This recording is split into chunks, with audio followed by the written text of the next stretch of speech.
首先呢，我们就来体验一下这台车的支架。我先开启它的支架。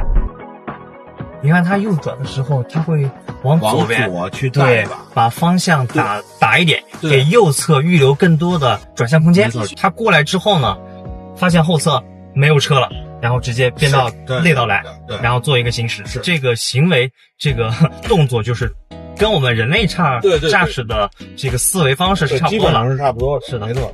然后你看前方没车的时候就主动提速了，达到限速的这个标准80。华为的它的这一套支架，它的核心优势就是比较成熟了。对，哎，它整个的响应速度，包括整体的这个操作逻辑，对，要好很多。看它这有，对，它实际上刚才是3车道变成双车道了，然后它有一个向右侧汇入的一个动作了。是，而且刚才在过那个的时候没有减速，哎，对，这个行为就是不算是特别保守。目前有些支架它为了所谓的安全，它可能会保守一点，它把速度降得很低。对，它可能会带脚刹车，而且刹车的力度还比较大。对，刚才我发现就是经过那个红绿灯路口的时候，差不多在40、50左右的速度，几乎就没怎么减速。那其实这个雨天对于支架也是有一定的难度，它会影响到激光雷达那个它识别的这个，包括你这个雨刷呀什么的，是的，频繁的这个都会影响。它识别到了右侧的中筒。看到吗？刚才它识别到了右侧的桩筒，然后右侧的施工路段变窄了之后，它直接变到左侧车道了，确实相当丝滑。过弯的时候也没有压缩，也没有刻意的去压缩。华为的这一套支架，它不仅仅是成熟，而且它不是特别的保守。这个其实在日常城区使用是非常重要的。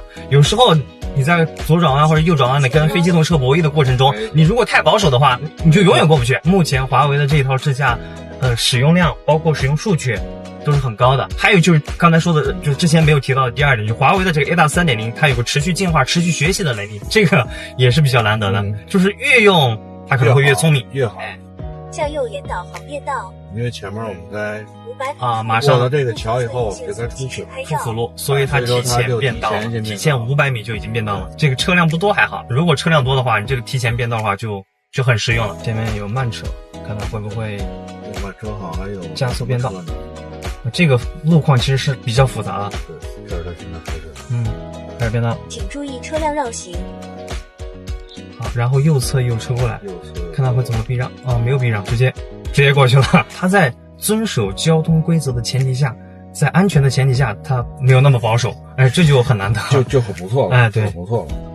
你看多好，主动避让啊，主动避让。违停的车辆面对违停的车辆，他自己主动避让，他提前右转或者左转，他提前的这个预留的框量大概在500米左右哈，400米到500米。就是这个，就是我刚才说的，就是我们这次特意准备的一个这个狭窄的，有点巷道的感觉。对。然后并且您看这个咱们左侧车道就有临时停靠车辆，但是因为我们今天是没有的话，其实就要让您这边去。主要是什么？就对向车它很可能就避让的话，它占道，它占道行驶。所以刚才这个车其实华为支架它是有一个刹车动作的。目前 ADAS 3.0 是可以实现车库到车库，对吧？就是我从我家的车库是可以到我公司的地库的，是的，没问题。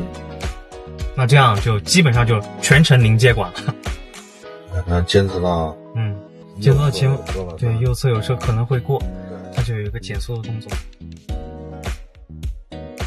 你看刚才这个动作我其实觉得也是比较老司机的，为啥？就是前面的红灯即将变成绿灯了，但是我的速度没有降到最低，刚才它是降到了20码左右，然后又加速了，变成绿灯之后就直接加速了。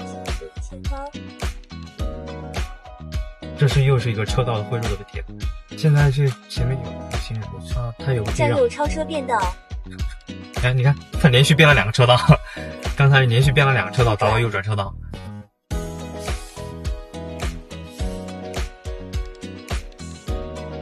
我们这一次的智驾到这儿就结束了。总体来说呢，智驾7它的智驾表现还是非常完美的。